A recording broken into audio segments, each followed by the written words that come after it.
80% of women are expected to develop fibroids, and sometimes they will never know because they don't have symptoms. For those who do, it can really shake up their lives.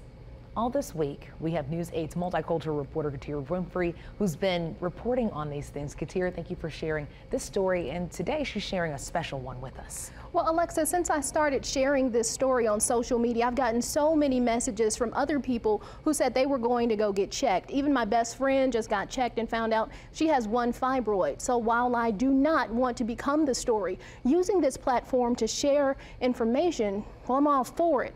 Now, I video logged some of my journey, which you will see, and some of the fibroid images you'll see may be graphic. I've been telling other people's stories for 10 years. For the first time, I'm telling my own. I am one of the roughly 80% of women to develop fibroids. Black women are most at risk for developing severe symptoms. Over the last few years, they've gotten really bad, and over the last year, really bad to where it was just, oh my gosh. I found out I had one fibroid roughly 10 years ago, but doctors never made a big deal out of it. And as my menstrual cycles got heavier and more painful, I chalked it up as a sign of being a woman and aging, not realizing the frequent urination, anemia, all tied back to the monsters growing inside. I have enough to where my uterus is the size of someone who's 4.5 months pregnant. So I've been dealing with a lot of stuff with my health, all tied back to these things. I finally talked about my experience with a friend and found out there were treatment options. Forced to advocate for myself. It took a while to find a doctor to really listen to me. I found one and ultimately opted for a robotic myomectomy, where doctors go through small incisions with robot arms to remove my 8 fibroids. One fibroid ended up being larger than expected at 10 centimeters.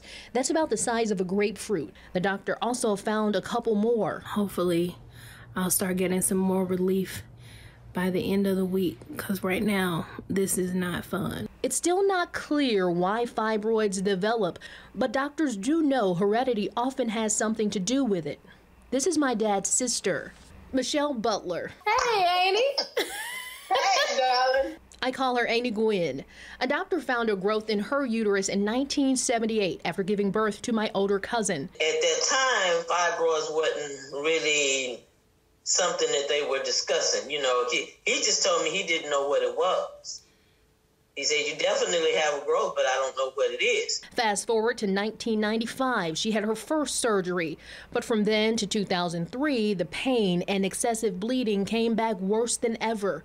They had come back, about a dozen of them, forcing an emergency full hysterectomy. When I got to be 40, here they are the size of grapefruits, oranges, all of my ovaries, tubes, uterus, everything, intestines, everything was grown together. She's much better now. As for me, oh my gosh, I feel so much better. I'm getting there. And by the way, my mother, I found out my mother also had fibroids, but her experience wasn't as bad because they started causing problems right before menopause, and fibroids can shrink during that time period. You know, it's been amazing. We got a chance to kind of watch you through this journey. You've talked to us about this journey, talked us through it, really. Talk to us about having to advocate for yourself, because you had to do that. Well, in this role, I talk about advocating for yourself, particularly in the medical world. So trying to find a doctor was just it was a struggle. And so when I found one, I just didn't like the interaction. I felt like I was being belittled. I felt like they weren't taking my concerns to heart. And so I just had to find a new doctor. And in this story, or in this process, I've learned it's okay to go somewhere else. You do not have to stay at the same doctor. Shop around, shop around, shop around until you feel comfortable. Absolutely. I mean, your life is completely changed now. You're feeling better?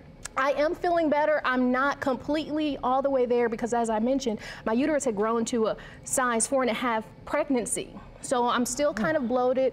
I've always been a little thick, Hey, not this thick. Listen, being a little thick is good, okay? Yeah, so I am on the process of recovery, and I just feel so much better already. I'm so glad about it. I am. I'm so glad about it. And something else that I really admire about Katiera is when people have questions, you've always been so open to sharing your story and trying to help them figure out the answer to that. So, well, if we have this platform, that's what it's all about, and I'm trying to use what I can to help as many people as I can. absolutely. I told her I owe her ice cream. There we go. We'll be right back after this break.